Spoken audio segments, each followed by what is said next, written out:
Hey guys, welcome back. I'm Laura Wilkie with Down Home with Lemon Pie. Today I'm going to share with you guys our homeschool schedule.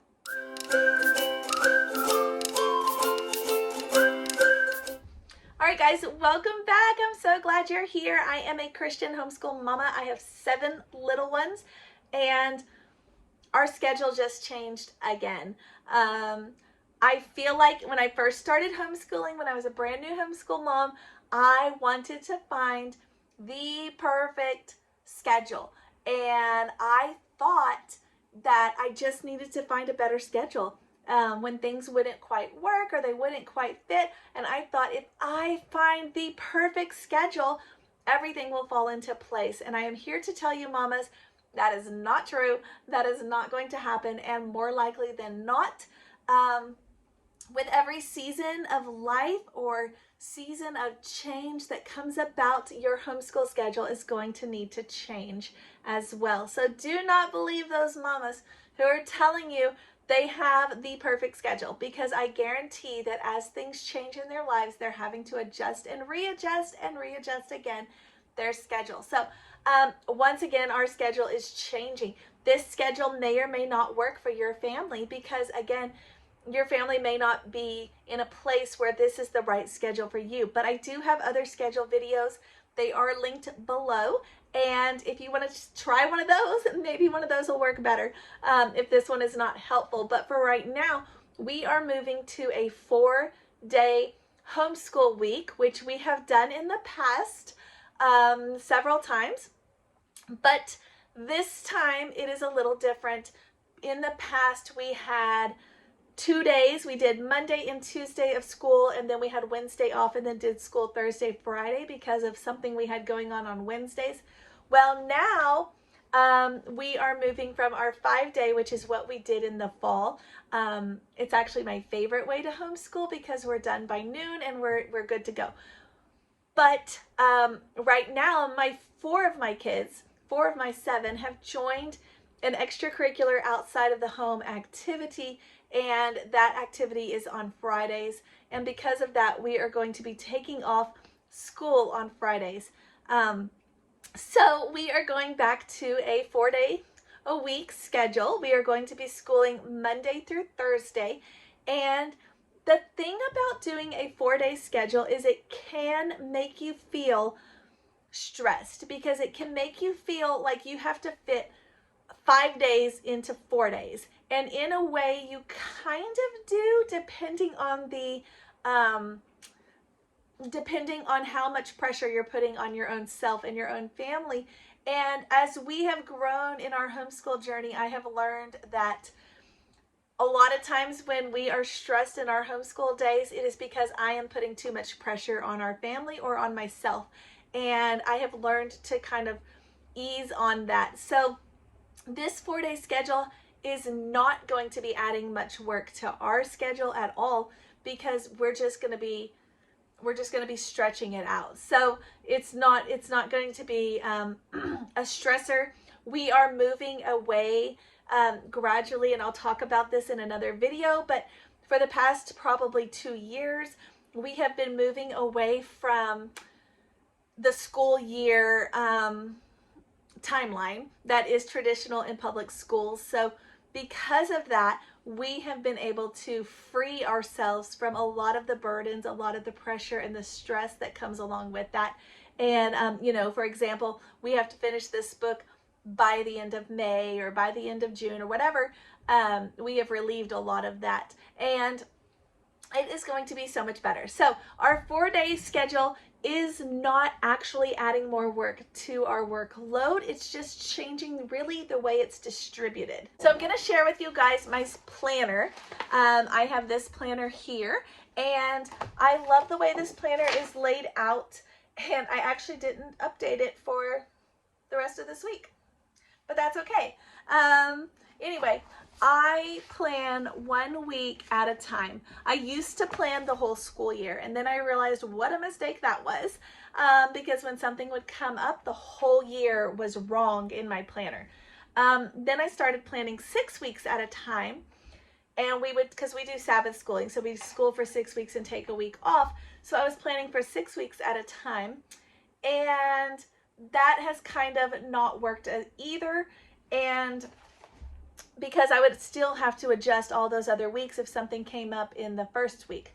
So now I plan 1 week at a time. I plan on Sundays or Saturdays, and that's it. So much easier, mamas, so much easier. So this is my main schedule, like our plan for this week. And as we complete an assignment, I mark it with a highlighter like that. I didn't actually, some of these we did, some of them we didn't, but I actually didn't update it on Thursday, and then I left Friday blank because we have those other activities, except for the kids that are home with me. I have 3 that are home with me and a baby, and then 2 more, and they do something as well, just individual with mommy. So that is what we do there. But as a whole, this is what our schedule looked like. If you look, this is not very complicated. This is not very stressful. This is very simple. I like to keep it simple. I used to make it very complicated. And like I said, when I found out it was stressing me out, it was usually just me being more complicated. So the beginning of this school year, this was our schedule here. If you want to look at that, that was our schedule at the beginning of this school year. That is how we broke up our days. This is how I wrote it down, and that is what we did.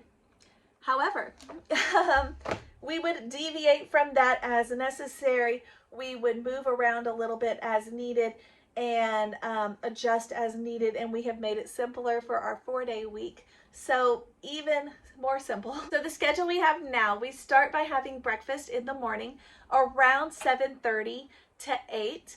The kids get up around 7:30. I start breakfast and getting all those things done. We do a few chores in the morning after breakfast, and then we try to start school by 9.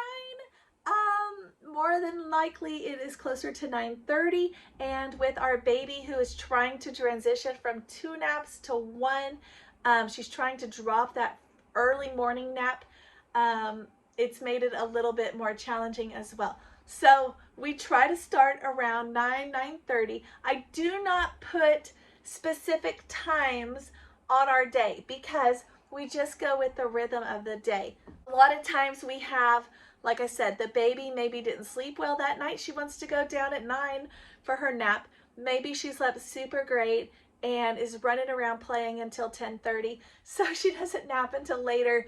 I don't put times on things because I used to do that, and again, I was stressing myself out trying to stick to the times, and I would find myself stressing the kids out too, because I would say things like, you have 5 minutes to finish this because we got to start in 3 minutes or in 5 minutes the next subject.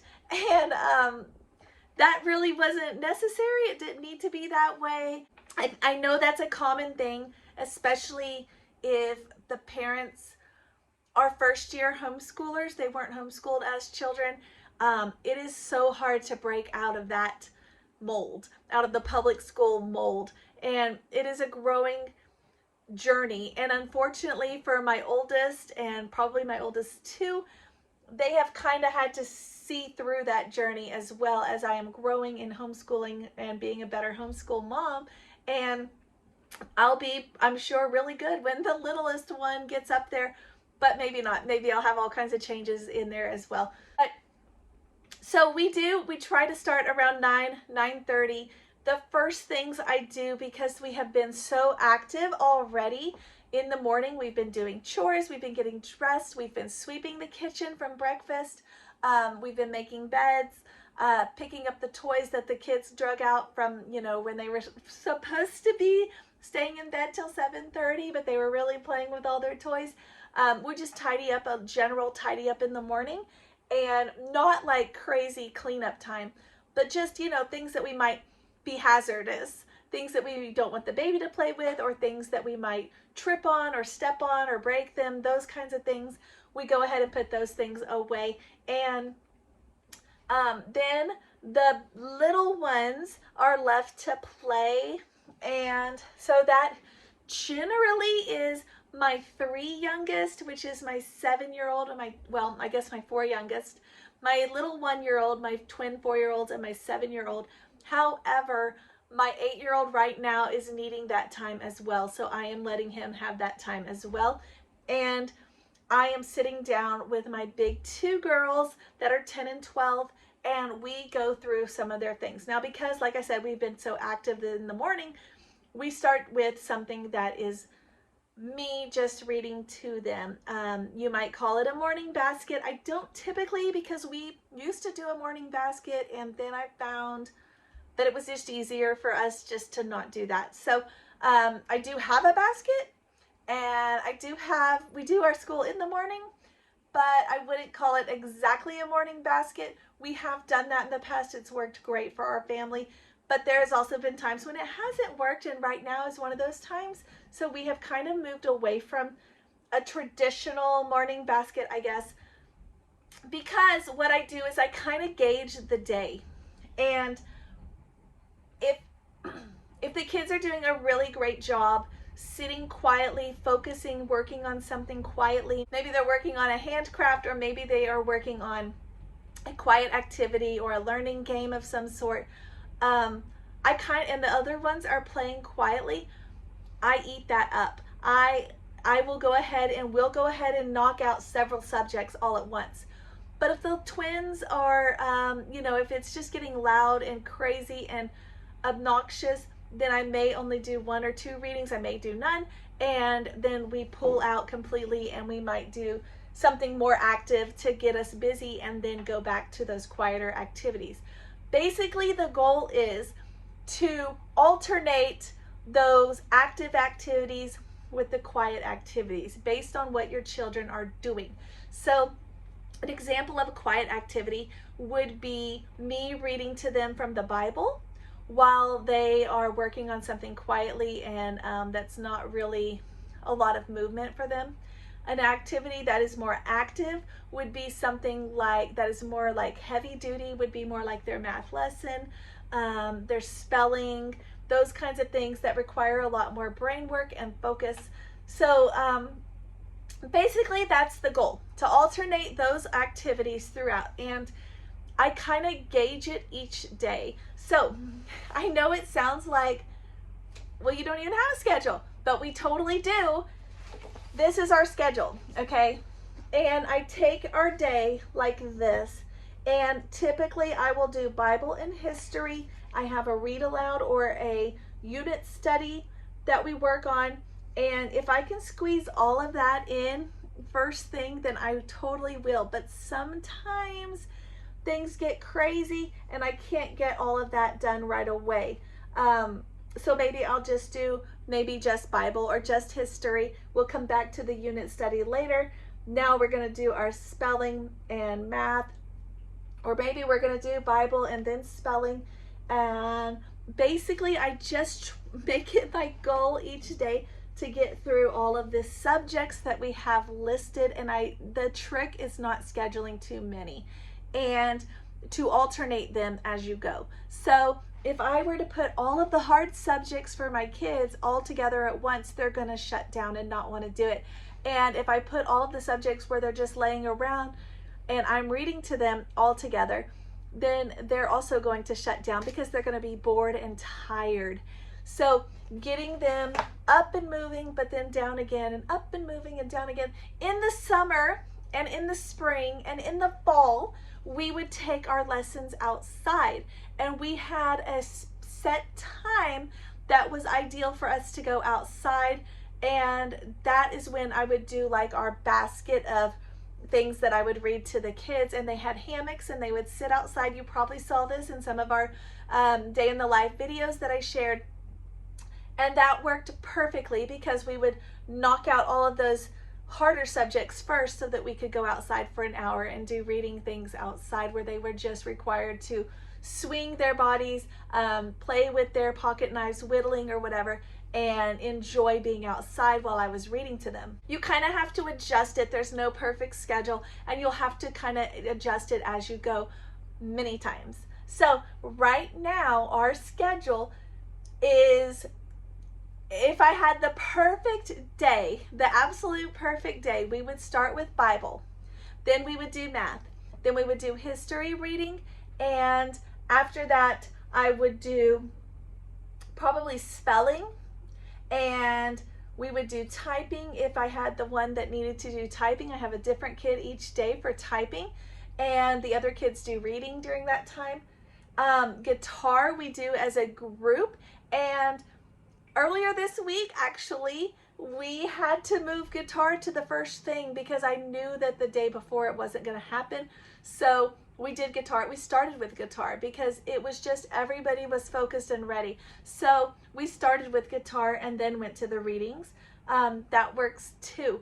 But basically, I try to get the Bible and the core subjects done first, because if something happens and we can't get to the other things, then I'm okay with that. And if there's something that I really wanted to accomplish that day, or something that we have set off for many days, then I will do that one first, like the case with the guitar the other day. So my other section is, so these are our main subjects here: Bible, history, unit study or read aloud, language arts, and math. Back here are our kind of our enrichment activities. Guitar, typing, needle felting, our geography state study, our French lessons, our science and nature studies, and then my little guys. I do not actually focus a lot on my little guys right now. We just do a small amount of school for them. I'll discuss that later in another video about why, but I let them focus on play right now. So they do that. But so to round this all out really quickly, our schedule for this year is now, or for this part of our year, for 4 days is hard subjects first, or core subjects first, alternating hard and easy. It may vary on the day depending on what's going on. And then easier subjects after that. We try to be done by about 12 or 1 for the whole day. Sometimes it's earlier, sometimes we're done at 11:30, sometimes it's later and we're having to add something in the afternoon. But ultimately I try to keep their afternoons free so that they can have time for themselves, time to play, time to let the things that we've already talked about sink in. Kids need that. So don't overplan their schedule. I hope this wasn't too all over the map for you guys. I hope you were able to understand what I was going with. But anyways, that is our schedule right now. I write it out weekly. I don't make it too challenging. Like I said, I make it really simple. I don't even know if can you see this? I don't make it too hard. I make it really simple so that we can make sure that we get things done. I'll show you another week. Let's see. That has a sick day on it. So I'll skip that one because it won't make a lot of sense. This is a more complicated week that we had, and I had some little notes here that I wrote, things that I needed to get done, but then we also still had Friday off. And you can see, what we completed or what we didn't. Some of it I was just more specific in writing, but it's the same amount of work. Yeah, so that is basically our schedule. So this is Homeschool Fellowship Friday. I'm so glad that you guys are here. I'm so glad that you are following along. I would love for your homeschool tips. What's your schedule? What are you doing currently? What is your current status? Are you in survival mode? Are you just doing the basics? Are you doing a whole feast of subjects? We have done both ends of the spectrum, so I totally get either side. If you haven't already, definitely share, like, comment, and subscribe if you have not already. I appreciate you guys, and I will see you guys next time. Thanks for watching.